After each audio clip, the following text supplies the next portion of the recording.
2026 में यूट्यूब खोलोगे तो हजारों फिटनेस वीडियो मिल जाएगी। कोई बोलेगा ये एक्सरसाइज कर लो, कोई बोलेगा वो वर्कआउट कर लो। लेकिन प्रॉब्लम ये है कि कोई भी बिगिनर को ये नहीं बताता कि शुरुआत कहाँ से करनी है और 30 दिन तक क्या क्या करना है। इसी कंफ्यूजन की वजह से ज्यादातर लोग 2-3 दिन में ही गिव अप कर देते हैं। लेकिन अगर तुम ये वीडियो आखिर तक देख लेते हो तो तुम्हें कैलिस्थेनिक की A to Z क्लैरिटी मिल जाएगी, बिना जिम, बिना इक्विपमेंट और बिना किसी कंफ्यूजन के। और साथ में मिलेगा 2026 के लिए कंप्लीट 30 डेज रोड मैप, जो तुम्हारी बॉडी के साथ साथ तुम्हारा माइंडसेट भी बदल देगा। क्या है कैलिस्थेनिक्स, 2026 में से क्यों करना चाहिए, कैसे शुरू करना है, 30 दिन का पूरा प्लान एंड बजट डाइट, और वो कॉमन मिस्टेक जो हर बिगिनर करता है, और वो माइंडसेट जो तुम्हें डिसिप्लिन बना देगा। इस वीडियो को देखते वक्त एक कॉपी और पेन अपने पास रखना, क्योंकि ये 30 डेज रोड मैप तुम्हारी फिटनेस जर्नी बदल सकता है। What is calisthenics? कैलिस्थेनिक्स एक ऐसी ट्रेनिंग है जिसमें तुम अपनी बॉडी को ही रेजिस्टेंस बनाते हो। मतलब वजन उठाने के बजाय तुम खुद को उठाते हो और बैलेंस करते हो और अपनी बॉडी को कंट्रोल करना सीखते हो। इसमें बेसिक्स मूवमेंट होते हैं जिनसे पूरा शरीर एक साथ काम करता है। कैलिस्थेनिक का मतलब ही स्ट्रेंथ, बैलेंस और कंट्रोल होता है, तीनों को एक साथ डेवलप करना। कैलिस्थेनिक्स ही क्यों करना चाहिए? सच बोलूं तो जिम करना गलत नहीं है, लेकिन बिगिनर के लिए जिम अक्सर कंफ्यूजिंग हो जाता है। कैलिस्थेनिक्स इसलिए बेहतर है क्योंकि इसको घर पर ही किया जा सकता है और इसमें कोई पैसे भी खर्च नहीं होते। आपके जॉइंट्स धीरे धीरे स्ट्रांग होते हैं और बॉडी नेचुरली अडेप्ट करने लगती है। अगर 2026 में तुम्हें लॉन्ग टर्म फिटनेस चाहिए तो कैलिस्थेनिक एक सॉलिड फाउंडेशन देता है। अब बात करते हैं कैलिस्थेनिक्स के कुछ रियल बेनिफिट्स के बारे में। तो गाइस, कैलिस्थेनिक करने से आपकी फंक्शनल स्ट्रेंथ बनती है, आपका फैट ग्रेजुअली कम होने लगता है, आप एक लीन और एक एथलेटिक फिजिक बना लेते हो, कोर स्ट्रांग होता है और आपका बॉडी पोस्चर भी इम्प्रूव होता है, जॉइंट्स हेल्दी रहते हैं और इंजरी रिस्क भी बहुत कम होता है। लेकिन सबसे बड़ी बात, कैलिस्थेनिक करने से आप में सेल्फ कॉन्फिडेंस आता है, आपको खुद पे भरोसा आने लगता है, आप कंसिस्टेंट हो जाते हो, आप डिसिप्लिन में रहने लग जाते हो। कैलिस्थेनिक्स करने से आपकी स्ट्रेंथ तो बढ़ती ही है, साथ में आपकी एंड्योरेंस और आपकी फ्लेक्सिबिलिटी भी बढ़ती है और आपका बॉडी कोऑर्डिनेशन भी बहुत अच्छा हो जाता है।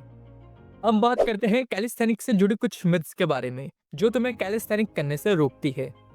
पहले मिथ है कैलिस्थेनिक से बॉडी नहीं बनती। ये गाइस बिल्कुल गलत मिथ है, कैलिस्थेनिक से बिल्कुल बॉडी बनती है। अगर आपको कोई भी ऐसा बोले कि कैलिस्थेनिक से बॉडी नहीं बनती तो उसको बिल्कुल इग्नोर करो और आप कैलिस्थेनिक स्टार्ट करो। सिर्फ स्किनी लोग कर सकते हैं, बिल्कुल गलत गाइस। ओवरवेट या फिर बिगिनर भी स्टार्ट कर सकते हैं कैलिस्थेनिक्स को। कैलिस्थेनिक्स में कोई लिमिट नहीं है, कोई भी स्टार्ट कर सकता है। नेक्स्ट मिथ ये है कि कैलिस्थेनिक्स से हाइट रुक जाती है। ये प्योर मिथ है, वर्कआउट करने से हाइट रुकती नहीं है, उल्टा आपका बॉडी पोस्चर ही इम्प्रूव होता है। कैलिस्थेनिक्स से स्ट्रेंथ नहीं बनती, बिल्कुल गलत। रियल स्ट्रेंथ बॉडी वेट से ही आती है। अब आते हैं हमारी वीडियो के मेन पार्ट पे, तो ध्यान से सुनो। ये रोड मैप बिगिनर्स के लिए डिजाइन किया गया है। ये 30 दिन तुम्हें एडवांस नहीं बनाएंगे, लेकिन तुम्हें स्ट्रॉन्ग, डिसिप्लिन और कंसिस्टेंट जरूर बना देंगे।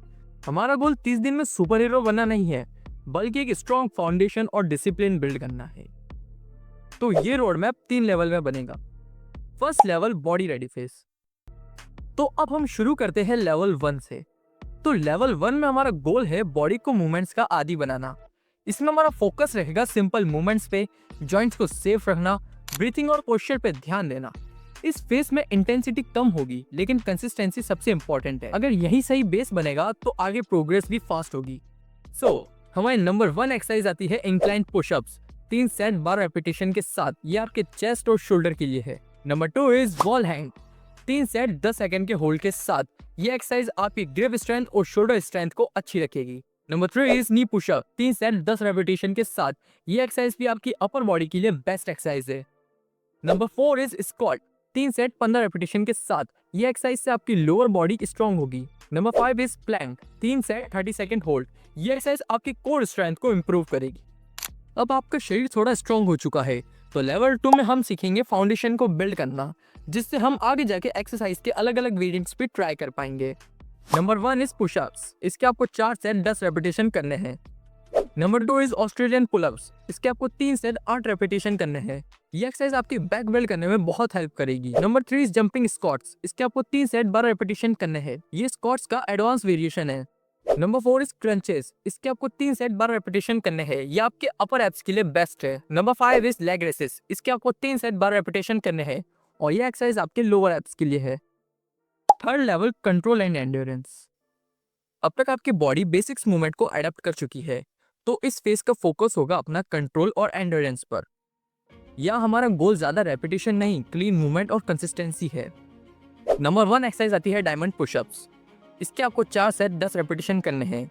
ये एक्सरसाइज आपकी चेस्ट, ट्राइसेप्स, शोल्डर इन सबको एक साथ टारगेट करती है। Second is negative pullup. इसके आपको 3 सेट 5 रेपिटेशन करने हैं। यह आपके आगे जाके पुलअप और मसल अप जैसे स्किल्स को अनलॉक करने में हेल्प करेगा। Number 3 is jumping squats. इसके आपको 3 सेट 15 रेपिटेशन करने हैं। Number 4 is hollow body hold. इसके आपको 3 सेट 20 सेकंड तक होल्ड करना है। ये एकमात्र ऐसी एक्सरसाइज है जिससे करने से आपका पूरा कोर मसल ट्रेन हो सकता है। Number 5 is wall handstand hold. इसके आपको 3 सेट 30 सेकंड तक होल्ड करना है। ये एक्सरसाइज आपके हैंडस्टैंड का फाउंडेशन बिल्ड करती है। वर्कआउट तभी रिजल्ट देगा जब बॉडी को प्रॉपर फ्यूल मिलेगा। सिर्फ एक्सरसाइज से बॉडी नहीं बनती, डाइट प्लस कंसिस्टेंसी दोनों होनी चाहिए। और एक बात क्लियर रखो, डाइट का मतलब फैंसी फूड या फिर सप्लीमेंट्स नहीं होते। डाइट का मतलब होता है स्मार्ट ईटिंग।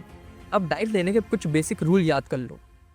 नंबर 1, घर के खाने को प्रायोरिटी रखो। नंबर 2, ये इंश्योर करो कि जो भी तुम खा रहे हो उसमें प्रोटीन हो। नंबर 3, पानी ज़्यादा पियो। नंबर 4 इज जंक और पैक्ड फूड को एकदम कम कर दो। अगर ये 4 चीज़ें आपने फॉलोअप कर ली तो प्रोग्रेस ऑटोमेटिकली आएगी। तो अब मैं आपको बताता हूँ पूरे दिन का डाइट प्लान। मॉर्निंग में उठते ही 1 गिलास पानी पी लो। अगर वर्कआउट मॉर्निंग में है तो 1 बनाना या फिर थोड़े से भुने चने खा लो। वर्कआउट के बाद 1 दूध ग्लास या फिर कोई भी सिंपल नाश्ता जो घर में बनता हो। अब बात करते हैं लंच की। लंच में सिंपल रोटी, सब्जी और दाल या फिर चावल और दाल। अगर स्टूडेंट हो और मैथ्स का खाना मिलता हो तो ये इंश्योर करो कि दाल या कोई भी प्रोटीन सोर्स हो और सलाद या सब्जी स्किप ना हो। अब बात करते हैं इवनिंग की। इवनिंग में आप ले सकते हो मूंगफली, भुने चने या फिर पीनट्स और कोई भी सीजनल फ्रूट्स। ये एकदम चीप है और रिकवरी के लिए एकदम काफ़ी है। नेक्स्ट अब हम बात करेंगे डिनर की।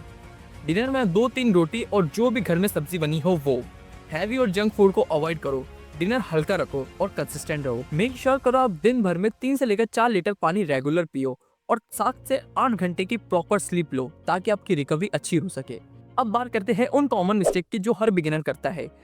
एक्सरसाइज के फॉर्म को इग्नोर करना, रोज ओवर ट्रेनिंग करना, डाइट को सीरियसली नहीं लेना और 5-6 दिन में ही रिजल्ट एक्सेप्ट करना। अगर आप भी ये गलतियां करते हो तो इन गलतियों को आज से ही बंद रखो। और याद रखो, रिजल्ट टाइम लेता है, कंसिस्टेंसी सब कुछ है। कैलिस्थेनिक्स सिर्फ वर्कआउट नहीं है, ये एक माइंडसेट ट्रेनिंग है। अगर तुम रोज खुद से बोलते हो आज नहीं तो कल भी वही होगा, लेकिन अगर तुम बोलते हो आज थोड़ा भी कर लूंगा तो वो हैबिट बन जाएगी। अगर तुमने ये वीडियो पूरी देख ली है तो तुम उन लोगों में हो जो सिर्फ मोटिवेशन नहीं डायरेक्शन चाहते हैं। इस चैनल पर कैलिस्थेनिक्स को सिंपल और प्रैक्टिकल बनाऊंगा। अगर तुम 30 डेज रोड मैप फॉलो कर रहे हो तो कमेंट में लिखो स्टार्टेड और सब्सक्राइब करो क्योंकि नेक्स्ट वीडियो एडवांस लेवल तक होगी।